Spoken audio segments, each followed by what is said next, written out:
I didn't think I would see you here. Are these two your friends? Yes, we had the fortune of meeting not too long ago. They are quite a knowledgeable and talented pair, and a pleasure to be around. Traveler, we were just discussing the history of Rex Lapis. Would you like to listen? This, good sir, seems not to appreciate the almighty power of the Lord of Geo. As a professional archaeologist, I'm inclined to correct some of his erroneous views. We are discussing the whereabouts of the first Mora. As everyone knows, the Lord of Geo taught the ancient people of Liyue the craft of smelting, creating goods that allowed them to develop trade with the early nations of that time. Today, Liyue holds the sole right to cast Mora in the entire continent of Tivat. The world's very first Mora should have been cast by the hands of the Lord of Geo himself thousands of years ago. According to my research, as well as my own hypothesis, I believe that this coin of unique historical significance has been passed down secretly through the years as a kind of token. For example, perhaps the Qixing who control the Liyue use it in some kind of unknown ceremony they hold when they come to power. No. My research indicates that the first Mora coin is not such a simple thing. Mora is a catalyst. This we all know. Even today, Mora is used in the mystic arts for its curious properties of weapon enhancement. The world's first Mora would no doubt possess the strongest power. My next historical treatise will boldly expound on the newest findings from my intense decade-long research. That is, that the Lord of Geo used this original Mora as a catalyst to enhance a dagger and a sword. Well, buy the book when it comes out to read the full story. For now, I will only reveal this. The one who finds the dagger shall become supreme in Liyue, and the one who finds the sword may be crowned Liyue's sovereign. I can't say I agree. Let us not speak of the authenticity of the dagger and sword first. But Mora and money came about since Rex Lapis just meant for Mora to serve as a catalyst for people to exchange and trade. The world's first Mora is probably just an ordinary coin created by Rex Lapis. As for its fate, the same as all Mora, I suspect. It was simply spent somewhere. I think that Mr. Hanshua's hypothesis seems reasonable. Mr. Zhongli's argument, on the other hand, lacks any evidence. How can you so easily dismiss the Lord of Geo's profound foresight? No, I am not debating right or wrong. I am simply stating a fact. Enough! Do you think you understand the Lord of Geo more than me? I know but little about history, and I wouldn't dare to brag. But discussion is meaningless if everyone has the same opinion, no? Well then, answer me this. Long ago, when Liyue Harbor was being constructed, the Lord of Geo taught the people how to build houses. The model home he used to teach them was completely cast from Mora, correct? That is correct. Okay, then tell me. Why would the Lord of Geo do something so extravagant if not because of the mystical power that Mora contains? There's a simple explanation, really. To the god of wealth and commerce, what material is easier to get than Mora? I mean, I am talking about Rex Lapis. Excuse me, sir. I have some questions about archaeology. Can we find somewhere quiet to chat? I mean, if it's okay with you. Oh, it's no problem at all. But may my friend accompany us? Perhaps they could be of some help. Of course. They can come if that's what pleases you, sir. Let's go.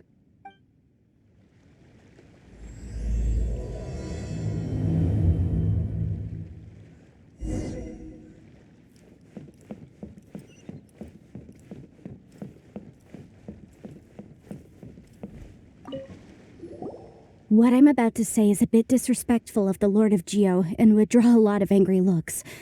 So it's best to discuss this somewhere quiet. Your argument just now exhibited acuteness of speech and thought. Most importantly, you don't fall for the boasting and acting of the others. You remain objective. So I have a question for you. Perhaps you will answer differently from other scholars. Do you think that all the gods that the Geo Archon killed were evil?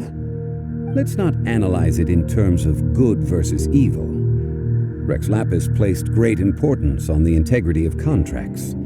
So any gods he killed certainly must have broken some kind of contract. But when I was doing some research, I learned about the legend of the god of salt. The god of salt, Havria, was a very kind god, but she encountered Morax one day in battle. Morax used a rather underhanded trick to assassinate her. This bit of history is a long story. But you may not like the truth when you hear it. Don't worry, please tell me what you know. This event, I've already searched for answers for a long time. No, it's just...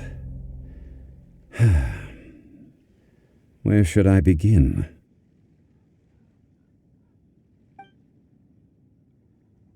Over here, Mr. Zhongli. I've been looking for you. So you're over here all this time. First of all, I'm not holding a weapon. There's no need to overreact now. I'm simply an archaeological researcher from Snezhnaya. I'm not here for trouble.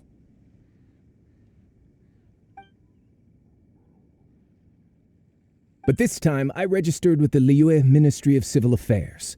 I could show you the official documentation if you want to see it. I will be conducting an archaeological survey here, the results of which will all be shared with the ministry. I heard that Wangsheng Funeral Parlor had a consultant named Zhang Li with immense knowledge of ancient history and archaeology. So I paid Wangsheng Funeral Parlor a handsome amount to hire Zhang Li as my own consultant while I'm in town. So you mean to say that this is work for the Wangsheng Funeral Parlor, yes? Well, since it's work, I don't have a choice. A consultant of the Wangsheng Funeral Parlor must respect their duty. Of course you would be such a reasonable man. Well then, let's head out now, shall we? Wait, if you are studying archaeology, can I go too? I am also a scholar in this field, so I can help. That will give us a chance to continue the topic we were just discussing. Oh, and you should tag along too. This experience may be of help to you on your future adventures. It is a story from before the rise of the Seven. Although the god of salt has already perished, it will still be a meaningful experience for your journey. Wait. This is an archaeological expedition, not a tour group. That's too many people. But this friend of mine has a treasure-finding talent, surpassed by no one. It will surely be of great help to us. Oh? What talent? If my friend espies a treasure chest, they will absolutely find a way to open it. Well, that is quite enticing. All right then. Well, let's go. There's no time to waste. When the Overlord of the Vortex was crushed by the Jade Chamber recently, perhaps something of interest was washed ashore. An ancient artifact would be good. Traces of ancient activity would be great. But a piece of the god's limb would be even better. Who knows what surprises we may find.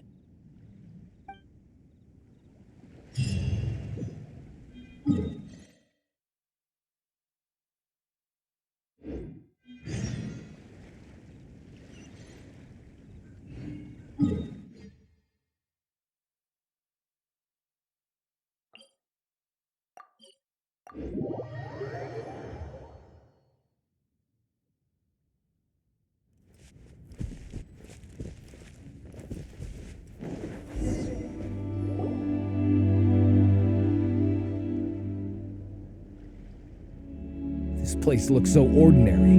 Can we really find anything valuable here? I don't mean the scenery, but rather that there should be something out of the ordinary.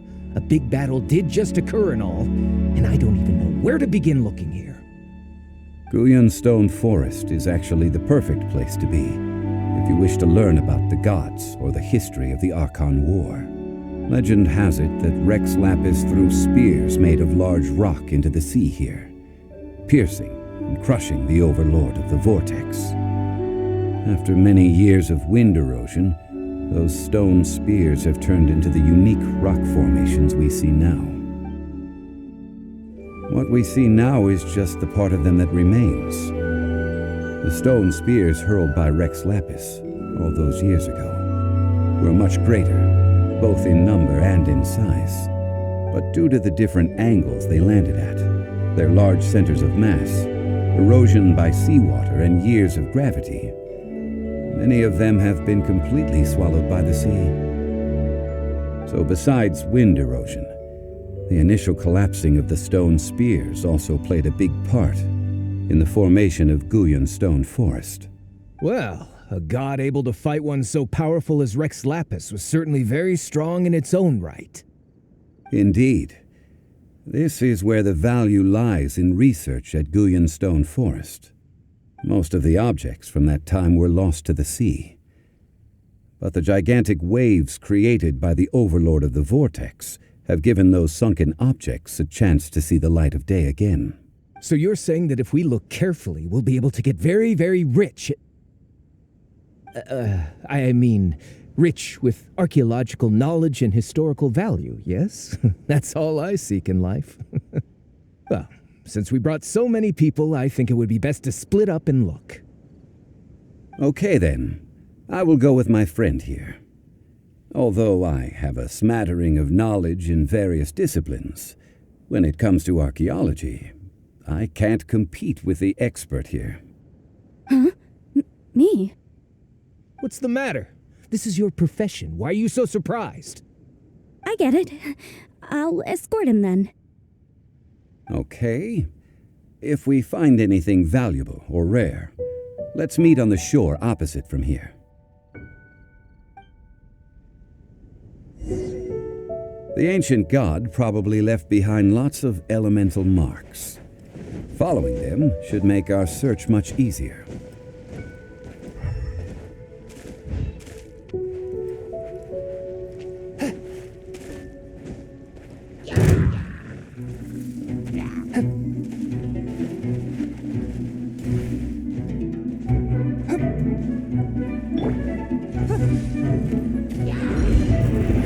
Give up! Blood for days, Blue. Your life is mine!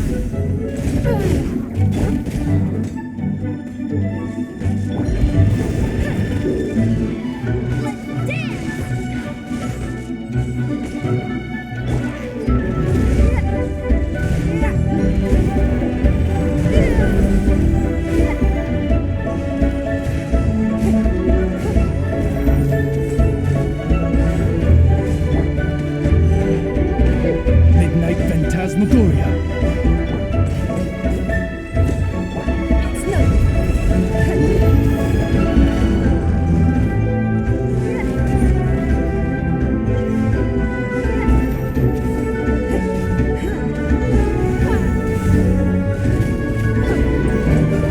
Spirit Blade, attack!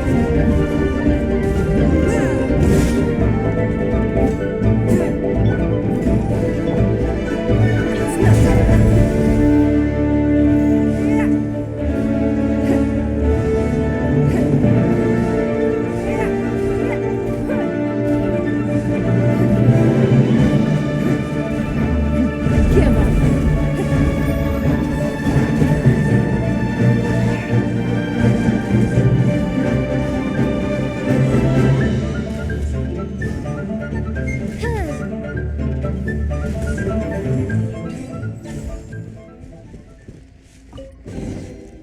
Guyan Stone Forest is a place where a god was defeated, and its remnants still affect the area to this day.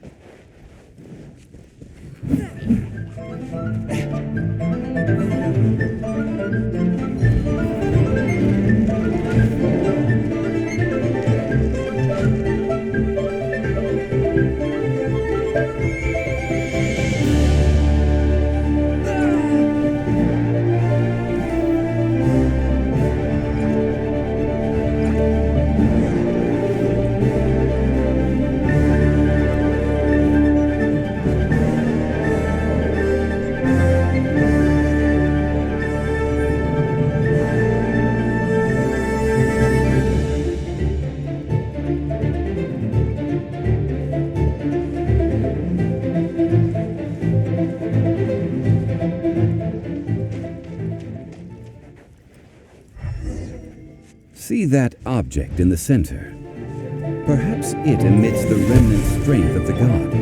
That would certainly attract them. The hydrominic monsters. I have a contract and must put my personal feelings aside. Go ahead. Defeat them and recover the relic.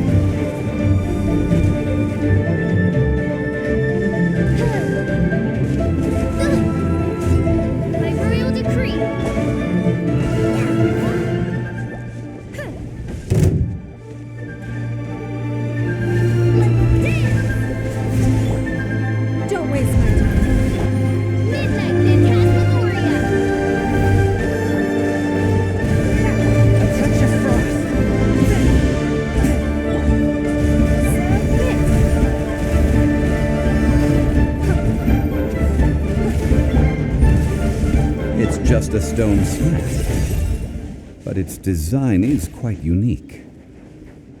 This should be enough to garner some information. Let's head back.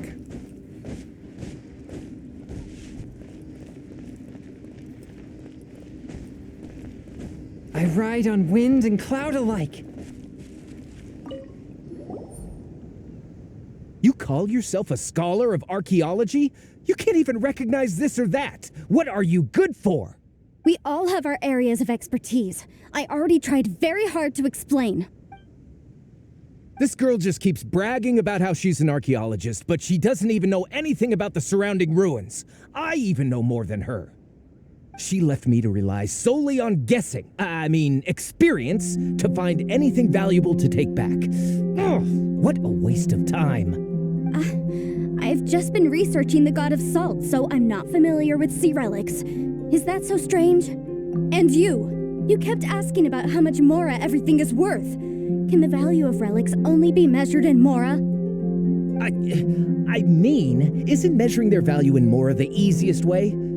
This also matches the traditions of Liyue, does it not?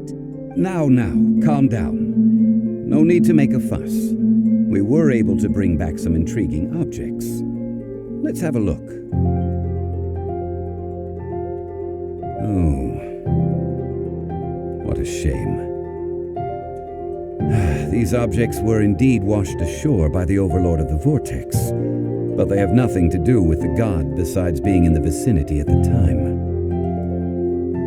This stone slab we found, however, has a mysterious pattern and faint aura of divine power.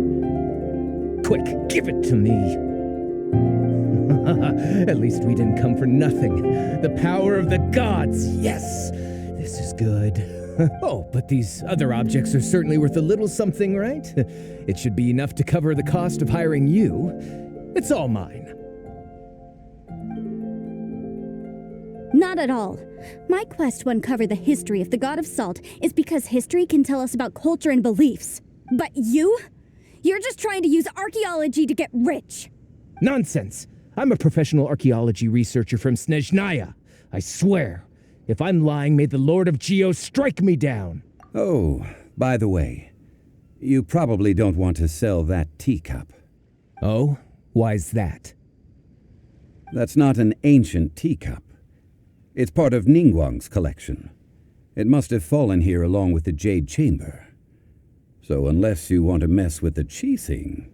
Ah, I see. What a shame. It was of such high quality, too. See? You do want to sell these objects! But, so what? Why can't I pursue wealth both intellectual and material? Don't be so simple-minded. All right, then. No need to stay here any longer. I'm rather quite intrigued by the God of Salt, too, actually.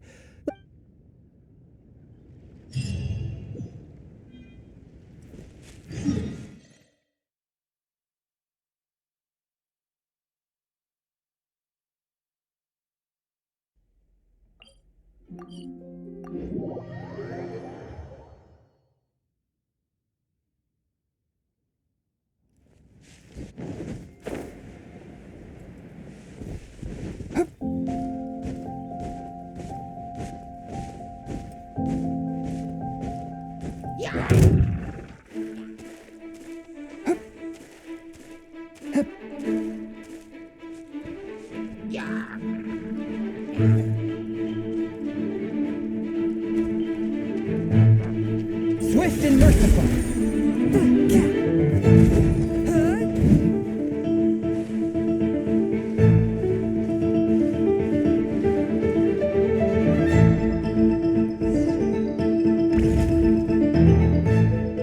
I heard that Salterai was once the home of the god of Salt's people. Therefore, there's sure to be loads of valuable relics nearby.